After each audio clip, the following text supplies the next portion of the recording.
Video பார்க்க வந்த எல்லாருக்குமே வணக்கம். எல்லோரும் எப்படி இருக்கீங்க? நம்ம பண்ணையில் பார்த்திங்க அப்படின்னா நிறைய கோழிகள் வந்து நோயில் இறந்துருச்சு இல்லையா? ஒரு சில கோழிகள் வந்து நரம்பு தளர்ச்சினால் பாதிக்கப்பட்டிருந்தது. அந்த கோழிகள் பார்த்திங்க அப்படின்னா இப்போ ஓரளவு குணமாயிடுச்சு. அதனால் பார்த்திங்கன்னா வெளியில் மேய்ச்சலுக்கு நம்ம திறந்து விட்டாச்சு. ஆனால் இன்னும் கொஞ்சம் அந்த கழுத்து மட்டும் இன்னும் அது ரொட்டேட் பண்ணுது லைட்டாக. இற சாப்பிட்றதுக்கு கொஞ்சம் ஒரு சைடாக தான் சாப்பிடுது. இது என்ன நோயின்னு எனக்கு தெரியல. புதுசாக வந்திருக்குங்க. மற்றபடி கோழி நல்லா இருக்குது. நம்ம அப்படியே கொஞ்சம் உள்ளே நடந்து போகலாம் அப்படின்னு வேலைக்குள்ளே நடந்து போய்கிட்டு இருந்தோங்க. நம்ம ஊர் சைடில் பார்த்திங்கன்னா பப்பாளி தோட்டம் யாருமே போடலை. இந்த உள்ளே பார்த்திங்க அப்படின்னா ஒரு விலை முழுக்க வந்து சின்ன சின்ன பப்பாளி நாற்று வந்து நட்டிருக்காங்க. இது இப்போ தான் நட்டிருக்காங்க போல்.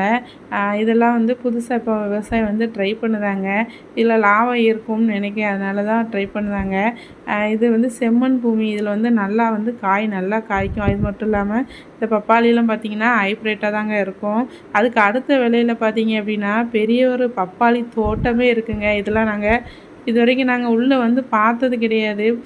தற்செயலாக உள்ளே வரும்போது இந்த மாதிரிலாம் வந்து விவசாயம் இப்போ மாற்றி வந்து யோசித்து பண்ண ஆரம்பிச்சிட்டாங்க. நமக்கு எதில் லாபம் இருக்கோ அதை நம்ம பண்ணிட்டு போகணும் இல்லையா? அதனால் பார்த்திங்கன்னா பப்பாளி அதுக்கு வந்து போட்டிருக்காங்க. நல்ல லாபம் இருக்குது அப்படின்னா நம்மளுமே அதை ட்ரை பண்ணி பார்க்கலாம். கன்று பார்த்திங்கன்னா நல்லா ஓரளவு வளர்ந்த கன்றாக தாங்க இருக்குது. இந்த பப்பாளி தோட்டத்தில் பார்த்திங்கன்னா அதுக்கு வந்து உரம் நல்லா எரு வந்து வச்சுருக்காங்க. அது மட்டும் இல்லை, தண்ணி எல்லாமே நல்லா வந்து விட்டு செழிப்பாக தாங்க அந்த கன்று இருக்குது.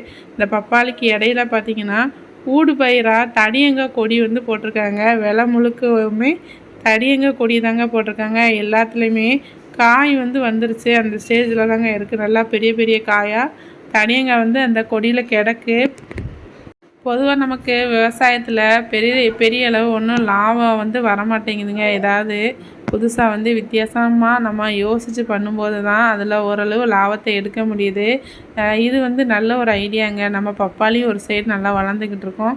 அதுக்கு முன்னக்கூட்டி இந்த கொடியுமே பார்த்திங்கன்னா காய்ச்சி முடிச்சிடும். இது ஒரு டெய்லி ஒரு செலவுக்கு மாதிரிக்க நல்லா ஐடியா பண்ணி போட்டிருக்காங்க. பப்பாளி பார்த்திங்கன்னா ஹைப்ரேட்டு தான். சீக்கிரம் வந்து இது சின்ன கன்றுலே காய்ச்சிரும். காய்ச்சதுக்கப்புறம் நம்ம வந்து ஒரு வீடியோ எடுத்து போடுவோம்.